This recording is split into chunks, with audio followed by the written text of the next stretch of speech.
Hello， 大家好，我是于翔宇。能走到总决赛，我真的挺开心的，感觉应该能挣钱了吧？我最近2年真的很想挣钱，不光是因为我是学哲学的啊，是因为我妈前2年开始搞网络理财了，不是炒股跟基金啊，是那种非常正经的诈骗 APP， 就是那种 P2P， 爆雷之后就把你的钱全都卷跑了。我妈也报警了，但没啥用。那个骗子早都把财产转移到了国外，可能连移民都办完了，钱肯定不会还了。你骂他，你怎么中国人骗中国人呢？他说：“哎呀，已经是外国人了。I am a foreigner。”我妈手里没钱之后吧，家里很多银行贷款都还不上了，还被银行起诉，上了那个失信被执行人名单。我听了以后说：“那咱慢慢还钱可以。”但这个事儿是不是影响不太好啊？我也是这种抛头露面的工作。说没事，儿子，你放心，妈已经查过了，这个是不影响子女的，你就该干嘛干嘛，搞你的脱口秀，进娱乐圈。妈看了，娱乐圈很多当红的明星啊，父母都在那个名单上。加油，儿子，妈上了那个名单，你就半只脚踏进娱乐圈了。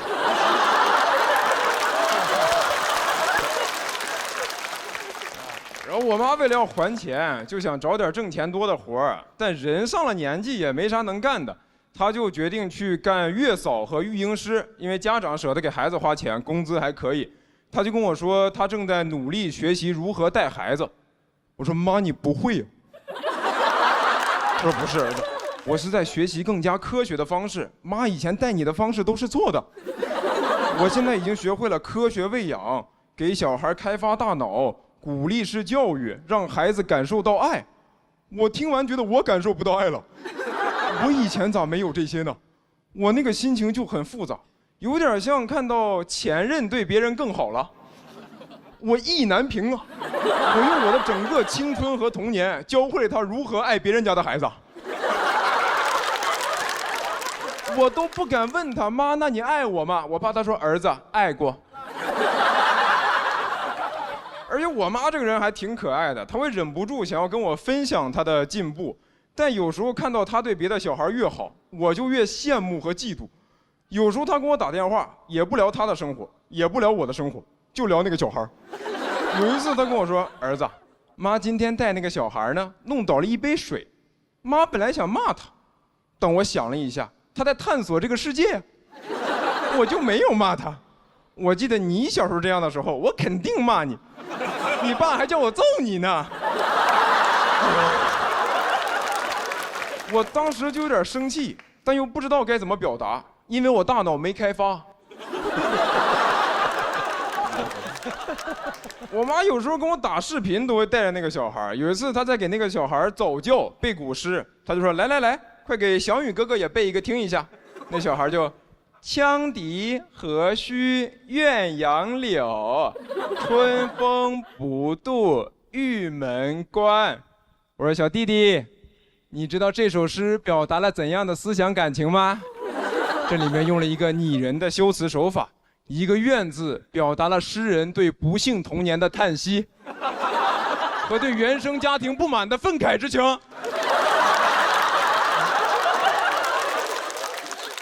而且我妈现在带小孩这么专业吧，我还很担心一件事儿，我怕她以后给我带孩子要收钱。别到时候我说妈，我们都要上班了，你能过来带一下孩子吗？妈，叫什么妈？叫李阿姨？跟谁俩妈妈的呢？我以后在家只能叫爸，李阿姨。感觉我爸二婚了，李阿姨确实对我挺好的，是真把我当亲儿子。但是我吐槽归吐槽啊，我还是很佩服李阿姨的，因为她业务能力确实很强啊，经常会有人给她送锦旗。去年过年，她还跟我说她要升职了，她要去美国带孩子，啊，因为有些美籍华人还是想找华人带孩子，可以学汉语、学传统文化嘛，就想从国内雇，开的条件确实挺好的，就包机票、包签证过去，开的工资也很高，开$9000一个月。我听完说这个月嫂一定要女的嘛，那不是美国吗？我可以自我认同为一个阿姨。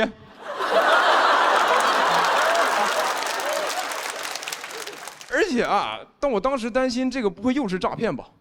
啊，不会骗子去美国2次创业了？我就提前想把李阿姨联系好，确认完全部是真的。但我还是不太放心。我说妈，那你要去美国这个事儿可不小，你有啥计划你跟我说一下。那你是不是去了美国，那你就不回来了？那个钱你也不还了？你成外国人了？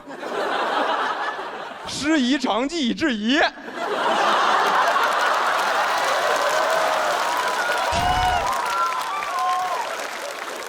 不是儿子，妈肯定是要还的。你看妈的计划是这样的，那不是$9000一个月吗？那我在美国干个1、2年，就能快点把国内的债给还清了。我心想说，妈你野心也太大了，你让中国人骗的钱让美国人还，还真是50岁正是闯的年纪。但是他最后肯定还是没去美国啊，因为他还在那个名单上面。哎呀。然后我上一轮录完回家，他还在跟我聊这个事儿。他说在国内带了5年孩子，也终于能把钱还完了，也不在名单了。还跟我说，儿子，妈这几年挺对不起你的，人家都是父母帮忙铺路，你反倒要担心爸妈，妈跟你说声对不起。我说这有啥的，这不写了5分钟段子吗？我也没想着你帮我进娱乐圈，但我决赛圈可就靠你了。兄弟，谢谢你们，谢谢李阿姨。Hello， 大家好，我是徐翔宇。去年录完节目之后啊，我确实变化还挺多的。现在已经开始有亲戚找我办事儿了。我上个月突然接到一个电话，跟我说：“翔宇，你表哥被抓了。”我一问，说是因为我哥开店不小心收了一笔诈骗的赃款，要配合调查，现在被抓到了上海，联系不上。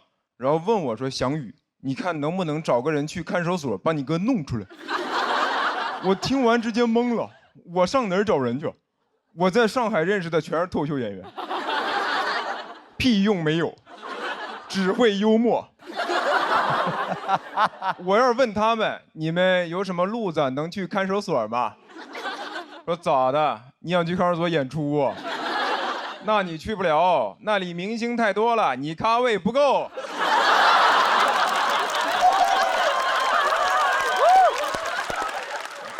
我实在不知道咋办，我就寻思帮我哥找个律师，但你也不知道上哪儿找，就打开了大众点评。哎，大众点评真的有很多律所，但那些好评你也不敢信，就跟饭店一样，很多好评一看就是刷的，说这家律所位置好找，不用排队，判的死刑立即就执行了。而且选择一多吧，你就会想找一个最划算的。我最后给我哥精挑细选了一家4.7分的律师事务所，团了一个3块9的刑事辩护套餐。现在想想真的荒谬，穷病乱投医呀！3块9的刑事辩护律师能干嘛呀？法官说无期，律师说行。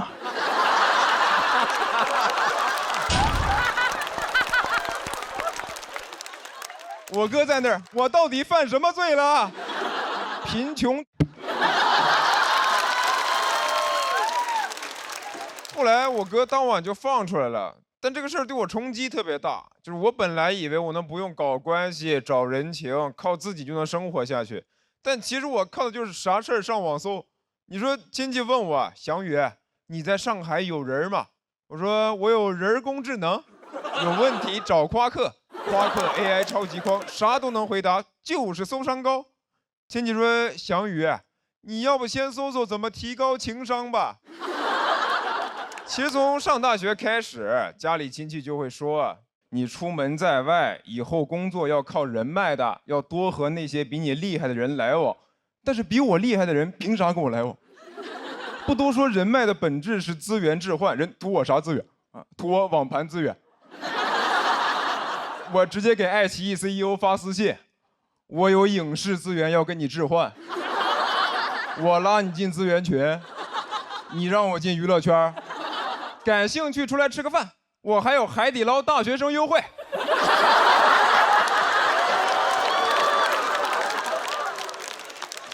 哎，但是我现在能意识到吧，有些事儿你只靠自己确实很难办。我去年刚来上海的时候看过一次病，就我脚这里烫伤一块，然后一直化脓不好。你上网查贼吓人，是会发烂、发臭，然后截肢。但是有烫伤科的医院呢又特别少，我一看号至少要等1个礼拜。我说那不用看了，直接截肢吧。喜剧之王单脚记。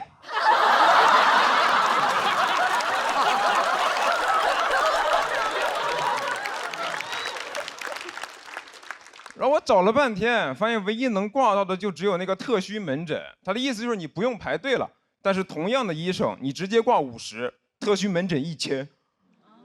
我说，哎，这怎么医院还有迪士尼速通卡呢？我要不还是排队吧。我就发现人在财力有限的情况下，你哪怕是看病，也会下意识考虑性价比，就真的要钱不要命。身体的事儿不着急，啊，不就是排队排到死吗？至少能玩上1个项目吧，啊，飞越太平间。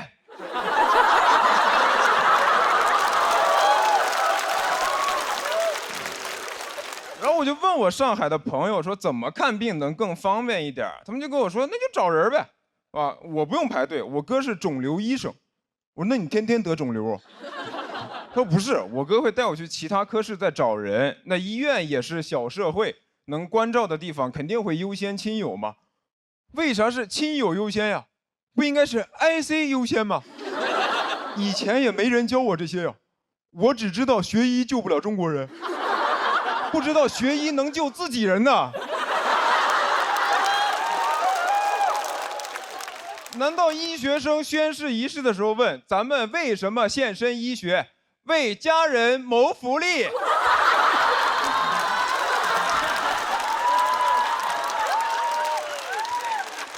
哎，我说实话，我也不怕你们笑话，就是我以前觉得我不想搞关系，是因为从哲学上讲啊，就是人想要公平，那我自己也得先做到吧。那这样我就算过得再差，但我至少是个好人吧。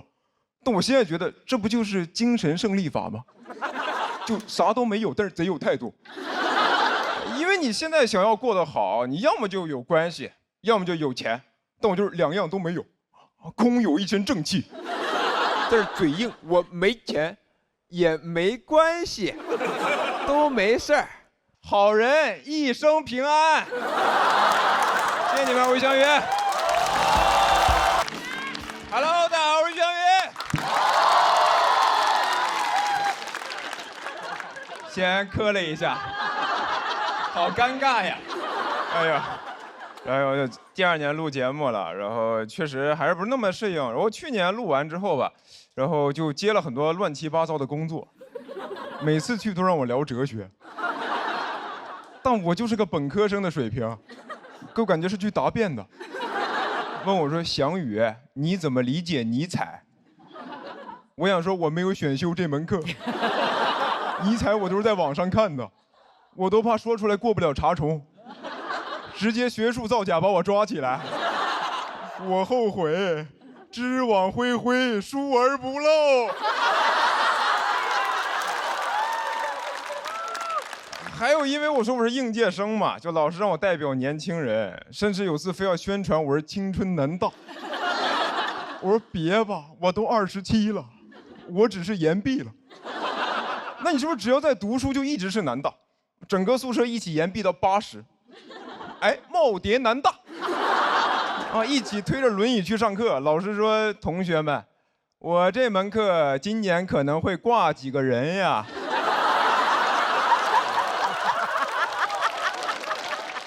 我之前还去录过一个节目，主题就让我聊这个青年与中年，然后跟我对谈那个嘉宾是一个中年文艺老登，不是马老师啊，是我，那个人才是真的奇葩，我跟你说。当时我一进去，然后那人在那儿喝水，我说老师，您这个杯子挺漂亮的。他说哦，我在日本买的，我之前是在日本留学，从小就比较喜欢日本文化。现在也没事就会飞东京去浅草散散步。谁问你了？谁问你了？我一句话了解一个男人半辈子。我聊的不是杯子吗？没聊你呀，你在这儿装什么杯呢？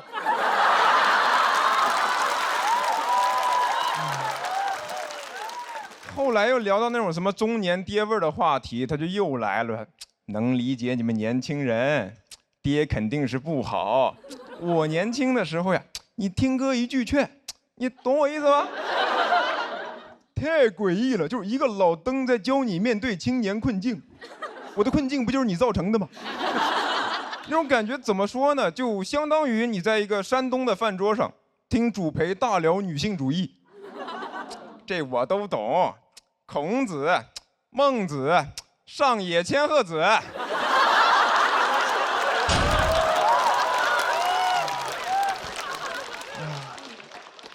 然后我最难理解的一类工作吧，就是让我给建议，说给应届生建议，给年轻人建议，甚至给职场人建议。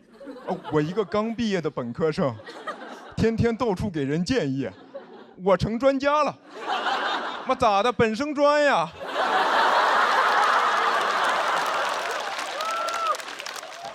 我自我认知觉得我是靠讲脱口秀被大家认识的，就你让我搞笑我 OK， 但是聊别的我是真不会。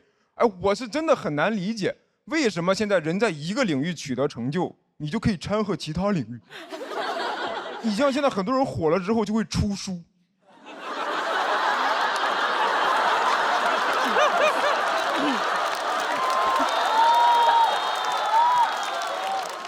当作家。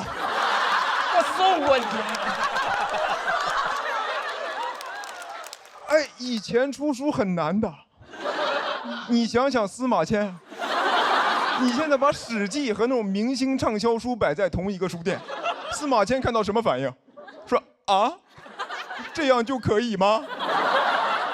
我受宫刑忍辱偷生值得吗？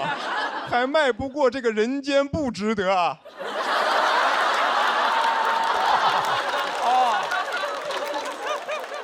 他难道比我还切中要害吗？哎呀，我发现真的很多成功人士的建议都是废话。我看了很多，我发现无论是谁啊，给的建议里面一定都有一条，就是不要老是玩手机，多阅读，多生活。我又不傻，我知道阅读跟生活是好事，做起来没那么容易的。你没有试过在地铁早高峰看书吗？那书你都打不开。你想看只能这么举着，就这么努力，在古代得是个举人。旁边的人看着都觉得这人疯了吧，2号线犯贱。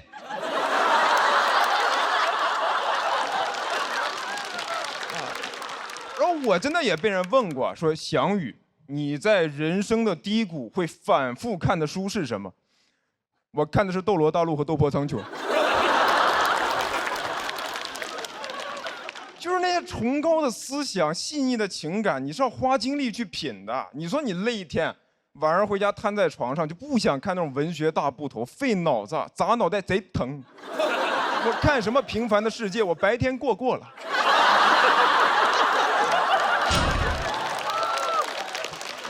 你说你要是被领导、客户大骂一顿以后，你是看《卡拉马佐夫兄弟》，花60页。讨论是否要对恶人正直善良，还是看斗破苍穹，谁惹我全杀了。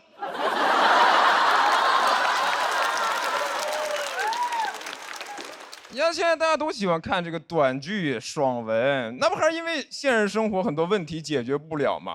就你要真过成爽文，谁还看爽文？我就不信马云会看爽文。啊，一觉醒来我是千万富翁。马云说我破产了。哎呦，这种苦难文学，在这消费痛苦，不看，太压抑了，还是过我平凡的生活吧。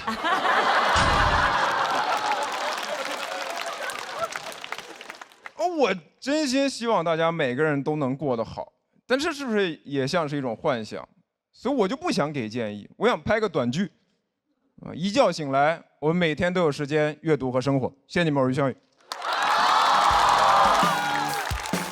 Hello， 大家好，我叫于翔宇。我是去年刚刚大学毕业的，我这个大学专业学的是哲学。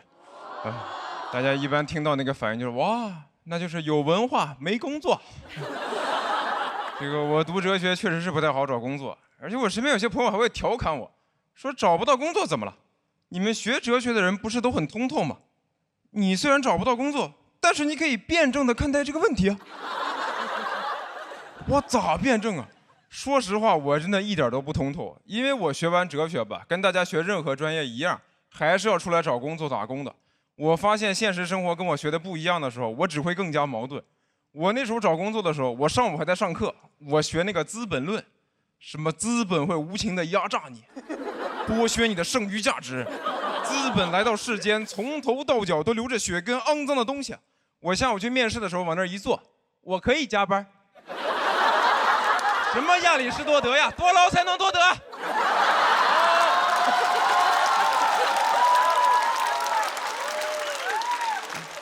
我去年经济压力真的还挺大，因为我刚毕业确实找不着工作，然后想干脱口秀，脱口秀行情又不太好，那是不太好。而且当时我对象也被裁员了，就半年多完全找不到合适的工作，不知道干啥好。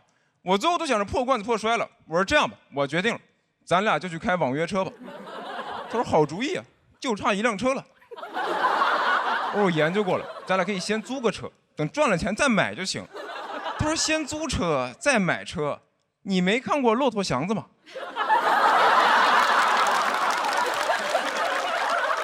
于翔宇，你要租车你就完了，你就一直给人干吧，你还叫什么翔宇啊？你就叫祥子。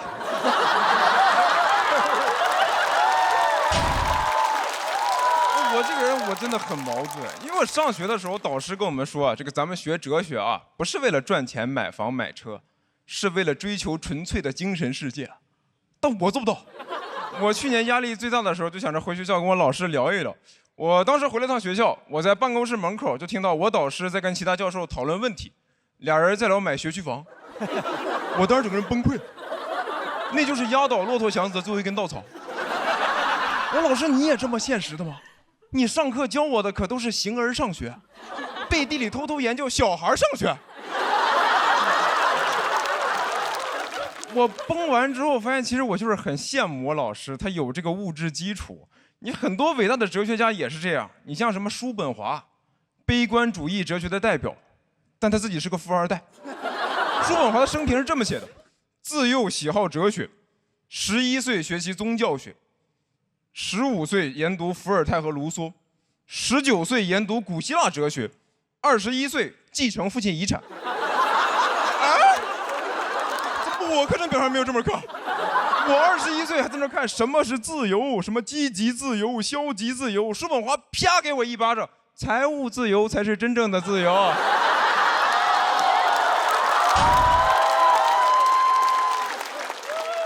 我看完都觉得我看不懂叔本华的哲学是应该的，可能不是我理解能力有问题，就是单纯没有办法跟有钱人共情。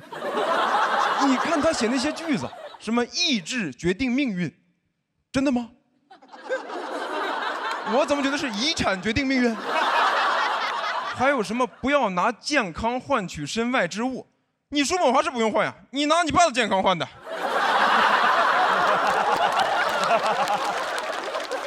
还有那句最经典的，人要抑制自己的欲望，因为人的欲望无法满足就会痛苦，满足了就会无聊。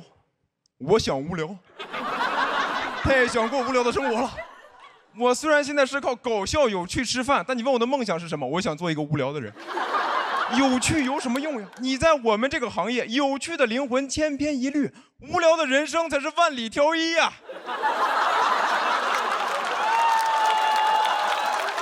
好想过上那种枯燥乏味的生活，住在陆家嘴的顶层豪宅，穿着一件真丝睡袍，端着一杯红酒望着窗外，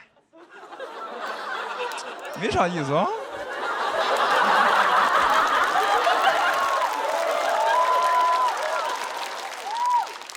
我现在通透了，我觉得最基础的哲学问题我已经想通了，什么我是谁，从哪里来，要到哪里去，我是祥子。我从那里来，想到那里去。杨振业，谢谢我叫于翔宇。Hello， 大家好，我叫于翔宇。我大学真的是学哲学的，然后很多朋友其实不太知道这个专业学啥，然后很多人就拿我当心理学用，让我开导他们的人生问题。经常就是在一些饭局，就是一堆中年大哥聊他们那些怀才不遇的破事儿，聊着聊着突然问我说：“翔宇，我怀才不遇这个事儿在哲学上该怎么解决？”我哪知道？哎，大哥，你真的要从哲学的角度看，那你得先抓住这个问题的本质。有没有可能就是你没有才华？你从来就没有孕育过才华，那你就不是怀才不遇，你就是不孕不育。但这种饭局我不想去，我又不知道怎么拒绝。人家发微信问我说：“翔宇，明天一起出来吃个饭呢？”我一边在脑子里骂他，一边手上给他回：“好的哥，明天见。”然后我朋友就跟我说：“于翔宇，你不能这样，你这样是典型的内耗，你得学着减少内耗。”我一开始不知道啥叫内耗，我就上网看了一些心理博主，看完之后真的开始内耗了。我在那个博主的主页刷了半天，内耗一点都没减少，并越看越多呀。看之前我只是一个普通青年，看完以后我现在是一个配得感缺失，没有钝感力，边界感过强，但又习惯性讨好别人。活在原生家庭阴影里的回避型依恋。之所以说的这么详细，是因为我有完美主义。这个段子但凡有一个人不笑，我就会立马开始怪罪自己，因为我还是个高敏感人。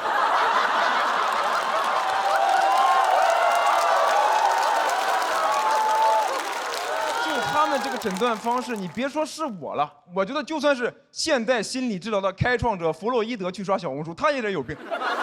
弗洛伊德刷完之后恍然大悟说：“哦，我原来不是个欧洲人，我是个东亚小孩啊！”而且这帮心理博主吧，到最后就经常把你所有的问题都归结为你原生家庭有问题。我觉得这个理由也太大了。你说我不会拒绝别人，是我爸妈的问题。哎，是不是就是因为当初我妈不好意思拒绝我爸？啊。而我觉得他说我原生家庭有问题啊，这个表述它本身就有点问题，它就是个陷阱题。因为原生家庭本身它就是不是一个好词儿，人家家庭幸福的人就不叫原生家庭，人家就叫家。你没有见过谁跟你说哦，我这个工作是我原生家庭托关系帮我找的，最近买房了，原生家庭出的首付。我爸妈说了，在外面累了就常回原生家庭看看。常回原生家庭看看，回原生家庭看看。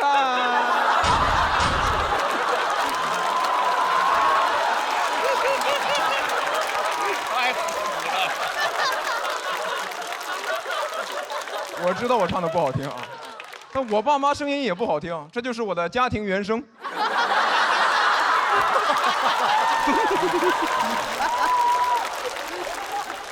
我觉得就算真的是原生家庭的问题，我也很难解决，因为他那个理论说的是你成年以后的很多问题都是小时候父母造成的，但是意识到这些问题的时候，事儿已经过去了，来不及解决了。小孩身处其中的时候是不知道哪里有问题的，没有哪个小孩能做到一边被打，一边理性分析，一巴掌打过来啊，我原生家庭有问题啊。所以我现在就算看完这些心理学知识之后，我也完全解决不了我自己的问题。我唯一能用到的地方就是我能看出谁有问题。所以我现在在高铁上看到那种小孩在跑来跑去、大吵大闹、外放视频，父母在旁边玩手机，完全不管他那种小孩，我都不会讨厌他，我只会觉得孩子，你这辈子完了，你原生家庭有问题，跑吧，跑向你不幸的一生。别看你现在这么活泼，长大会抑郁的，还有心思看汪汪队立大功呢。抓紧看蛤蟆先生去看心理医生吧。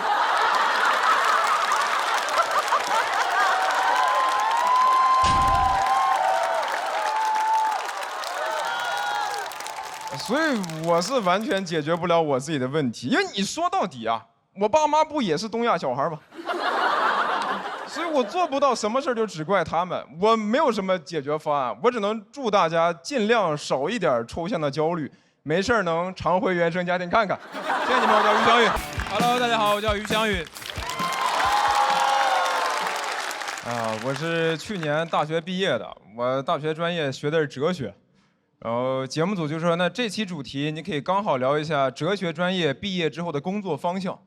这咋聊呀？就是没有工作。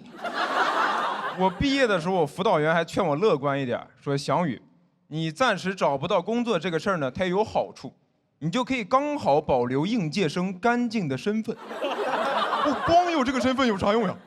同学聚会，人家说啊，我现在在大厂上班，五险一金顶哥。我说那怎么了？我可是应届生。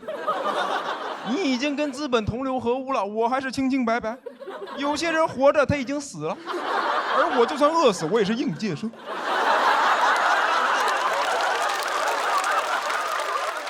我墓志铭上就写于翔宇，他的一生是应届的一生，没给资本出过一分力。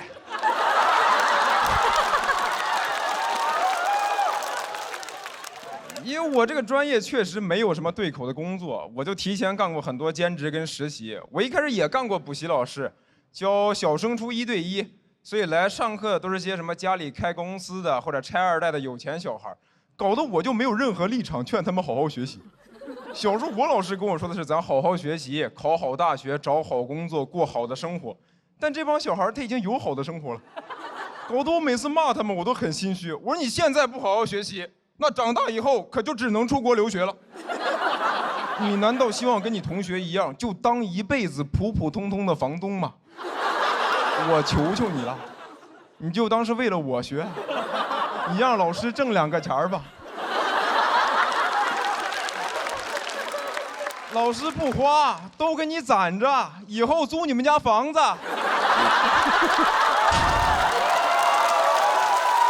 后来补习老师这条赛道就没了嘛。然后又去了一个互联网大厂实习，那种大厂嘛，就是经常干到1、2点，也没有加班费。我说领导这么干我实在受不了了。领导说这怎么了？这很正常啊。翔宇，你学哲学的呀，存在即合理啊。当时给我哲学世界干崩塌了。我学这么多年，从来没有想到过一件事的存在它都不合法，但就合理啊。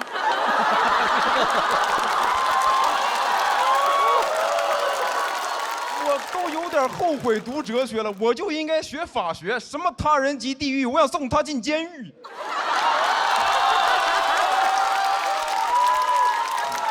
哎呦，但是我也就是嘴上说说啊，就是完全没活干的时候又会着急上火，还好有京东念慈庵鸡热清帮我降火，6大天然草本成分，像应届生一样干净。因为我毕业的时候真的是一个 offer 都没拿到。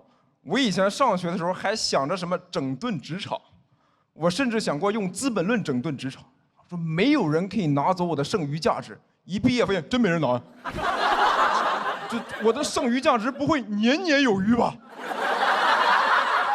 而且如果完全没人用我的话，我这个都不能叫剩余价值。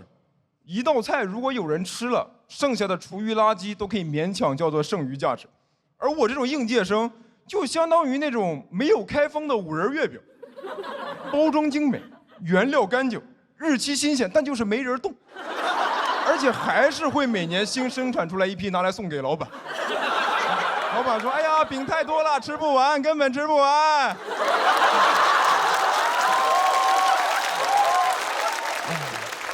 现在真的是想卖点力气都难。我不知道你们看到没有，今年还有很多公司直接撕应届生 offer。就是春招秋招给应届生发了 offer， 临入职了毁约，说这个岗位没有了，你去找别的活吧。我就这么纯耽误人嘛？你这个点让人上哪儿找活去？我觉得这个事儿的恶心程度就相当于，比如说今年年初，爱奇艺就定了我可以来录节目，快开录了跟我说啊，我们这边选手已经满了。我说那我咋办？我为了来这儿，我把别的活都推了，我连春招我都没去。你说现在让我干啥呀？你干点啥不都可以吗？你年纪轻轻的一身力气。要不你就去种地吧，少年。快走吧，快走吧！错过了春招，别再错过秋收了。这这事儿给那帮大学生都逼疯了，突然没活干了，也找不到工作，都开始在评论区找工作。就哪个私 offer 的帖子最火，就在下面留言，说求捞，墩墩，走过路过的好心人，有工作踢踢我。还有个 HR 在下面找补，说这个公司虽然撕了你们的 offer， 但至少给你们保留了应届生的身份。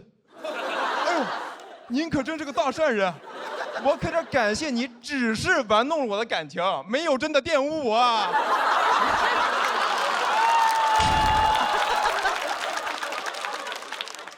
这公司不要脸的地方就是裁员撕 offer， 只要给了点赔偿金就都合法，但你还是会本能的觉得不合理。大家想要的就是个确定感，你上学、上班，人生慢慢走向正轨。现在就是会有人突然把你正轨毁了，然后跟你说，哎，那你现在自由了，你的人生不是轨道，是旷野，那才是你牛马该去的地方。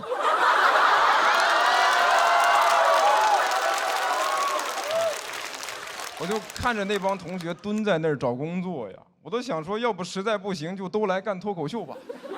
我们这边今年2家大厂都在扩招。既然在哪儿都被当作笑话，那咱至少可以 stand up。谢谢你们，我叫于翔宇。Hello， 大家好，我叫于翔宇。我是今年也是为了录节目，就直接搬来上海，但感觉还没挣钱呢，就开始花钱了。我得先找个房子，我是在那种平台租的，其实性价比稍微有点低。他们就跟我说他服务好，会给我配个管家。我租房还带个管家，就好像我骑共享单车还配个司机，感觉我是个落魄的贵族，一个人来到这大上海，没有家，但有个管家。老管家，帮我联系马总把花呗套现，然后把房租交了。这套宅子我要定，少爷万万不可呀！这破房子它只是看着好，住着一点都不自如，不自如。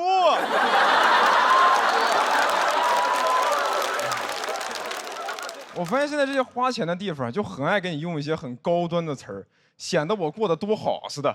你像支付宝也是，现在都不把你的钱叫钱，叫资产，叫你财富管理。我看着我的总资产3块7毛6，说完了，被几家电商巨头联合做空了。还好我还有不动产，我还有一片森林和一座庄园。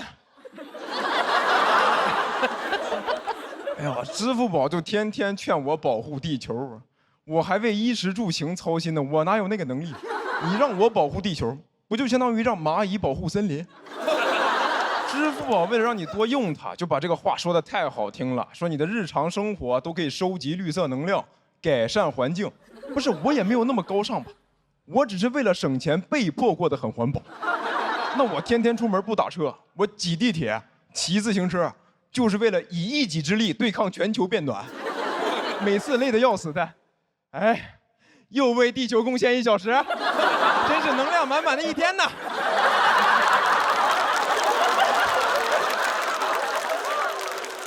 我觉得用这些高端词儿就是在说些漂亮话，想让你多花钱，搞得现在用词儿就越来越大，有些都不讲道理了。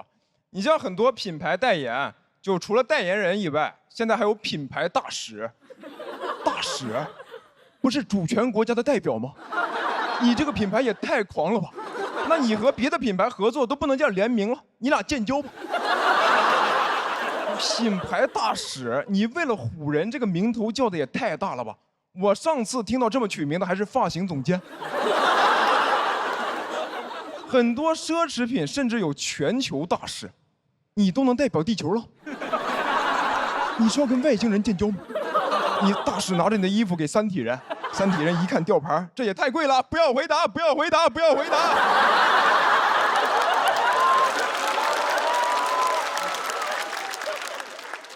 我觉得代言奢侈品还算好的，更夸张的是，现在很多明星都开始代言生活用品了。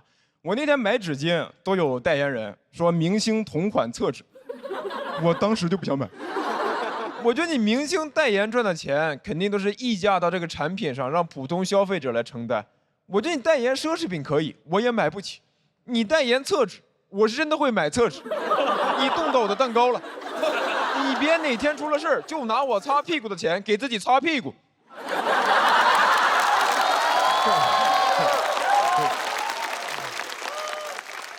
我觉得这个一个现代文明社会应该少一点这种漂亮话，多关注一下人的具体需求。但现在经常就是为了表面漂亮，完全不管你实际需求。你像很多商场现在会宣传自己各种友好，修的贼漂亮，但就是不愿意在厕所门口写个男女，非要用个非常抽象的符号。男厕所就这样，女厕所这样。有时候乍一看都分不清，你哪怕画的真实一点呢，男厕所你就画一个小人在那偷偷抽烟，女厕所你就画一个普通的小人，后面排着67个小人。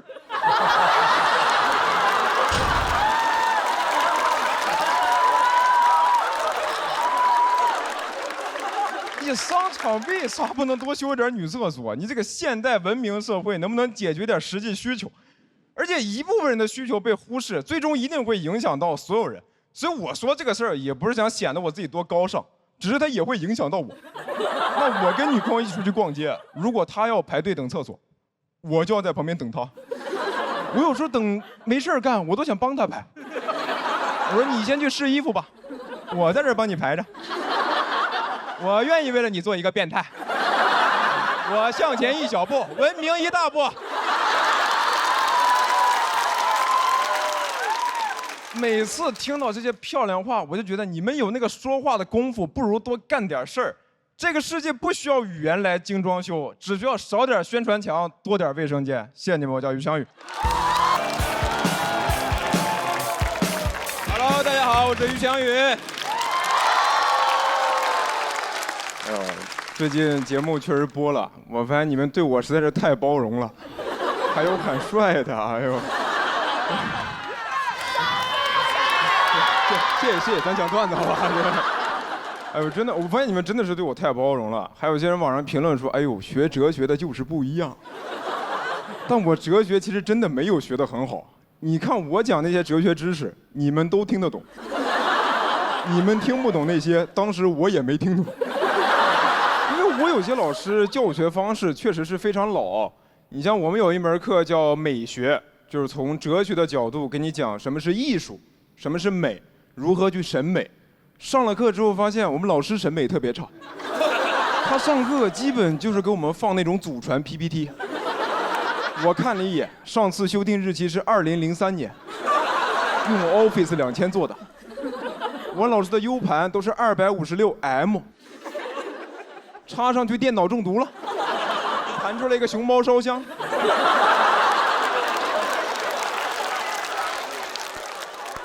PPT 打开之后还有2行标语，写着上课勿摘口罩，时刻严防非典。下一页课程的标题是5个大字，用的是宋体，加粗、描边儿、立体带阴影、彩虹渐变色。5个大字，什么是艺术？这是艺术吗？这不是艺术字吗？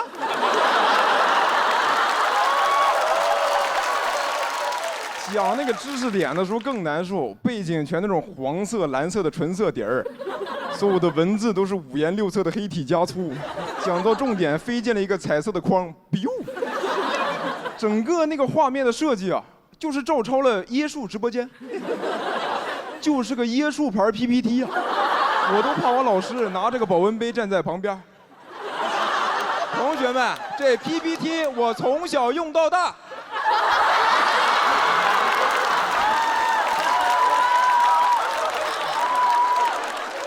除了学啥以外吧，大家也会问我说，那你们学完哲学到底能干啥？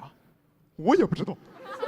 我有个师兄是哲学博士，不知道你们看那个新闻没有？我有个师兄是哲学博士，晚上兼职在校门口摆摊儿。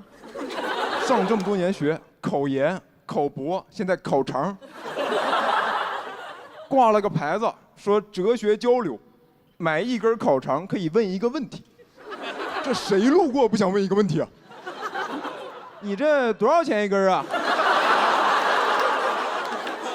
受到我们师兄的启发，我们学校门口现在已经有了哲学酸奶、哲学钵钵鸡，感觉哲学和啥都能搭配，比如哲学白酒、老村长、真正纯粮酒，好喝不上头。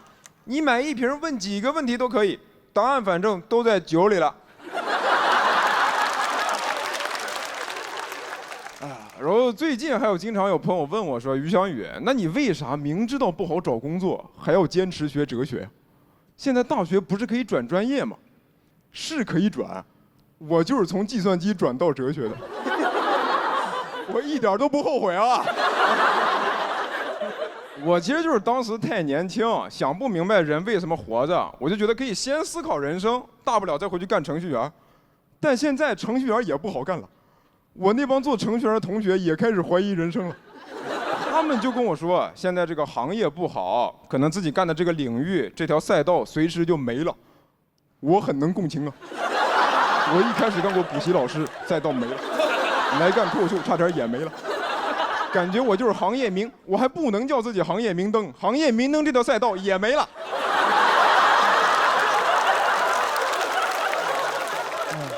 他们比我工作早，就说前几年还算稳定，这工作就是一个萝卜一个坑嘛。现在就是坑位在减少，那萝卜不知道能去哪儿，可能连网约车都开不了了。现在有无人驾驶出租车了，那玩意儿叫萝卜快跑。感觉这车撞你之前还要嘲讽两句，说萝卜，快跑吧，时代的车轮来撵你啦。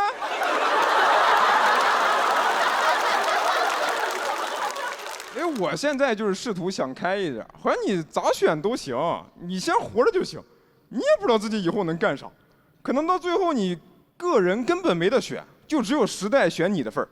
你比如说订书机，现在主要用来订外卖，它被设计出来是为了整合和传承人类的知识，现在就天天打包芝士炸鸡。但要是乐观的看的话，可能以前在学校没人在乎订书机，大家喜欢那种很炫酷的卷笔刀、奇形怪状的橡皮，现在都快淘汰，只有订书机活下来了。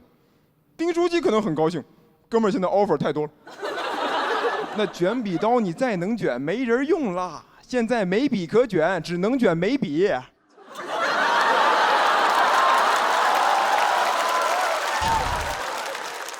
还有那回形针，那回形针半年就接了一个拆 SIM 卡的活儿。